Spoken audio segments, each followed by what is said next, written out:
Alors ici, il y a encore un autre type d'embout de visseuse et de tournevis. Voici donc d'autres empreintes. Ici, ce sont des empreintes à 6 pans. Pourquoi? Mais parce que tout simplement, vous pouvez constater qu'elles sont de forme hexagonale.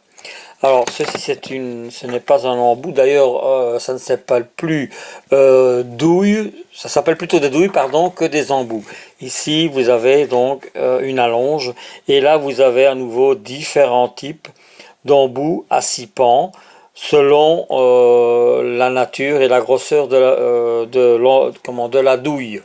Alors, c'est de plus en plus utilisé aussi quand on doit monter des kits de meubles. Eh bien, voilà, ce sont souvent ces différents types de douilles qu'on utilise. Alors voilà ce que je vous disais tantôt, ici le fameux tournevis, ça évite d'avoir 10, 15 tournevis dans son sac à outils et de chercher 10 minutes pour le trouver. Voilà, c'est un tournevis tout simple avec un cliquet, donc c'est-à-dire que ici je vais visser et je vais ici tourner dans l'autre sens et je vais ici se bloque et par contre ici il va voilà se dévisser. Alors pourquoi? Tout simplement parce que je vais pouvoir adapter ici cet embout à l'intérieur et voilà, je n'aurai plus qu'à me balader avec et pouvoir visser la vis sans difficulté. Si je dois la dévisser, il me suffit de tourner le cliquet et de tourner dans l'autre sens. Je trouve ça génial. Parce que, bon, premièrement, ça peut s'adapter sur n'importe quelle tête. Je vais vous montrer un autre exemple. Regardez, voilà, je vais prendre celle-ci. Voilà, je prends celle-ci. Je vais l'adapter ici dedans. Et voilà, j'ai ici une autre tête que celle que j'avais tantôt. Alors, regardez, voilà, celle que j'avais mis auparavant.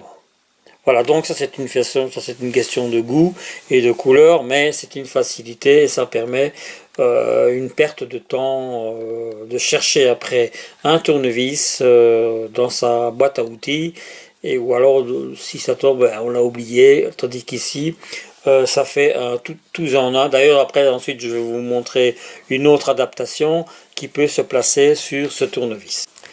Alors une dernière chose, pour reparler de ce tournevis, voyez, vous avez aussi, on n'a pas forcément toujours des embouts de vis avec des vis cruciformes ou des vis posidrives. Par exemple, vous avez aussi ce qu'on appelle peut-être des vis ou des écrous avec une douille.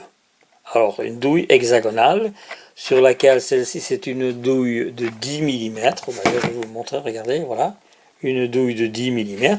Eh bien, je vais pouvoir l'adapter sur ce tournevis grâce à un adaptateur sur lequel je vais venir enfoncer l'adaptateur dans la partie du tournevis et ensuite je vais venir poser la douille à l'intérieur, ce qui veut dire que c'est la même chose.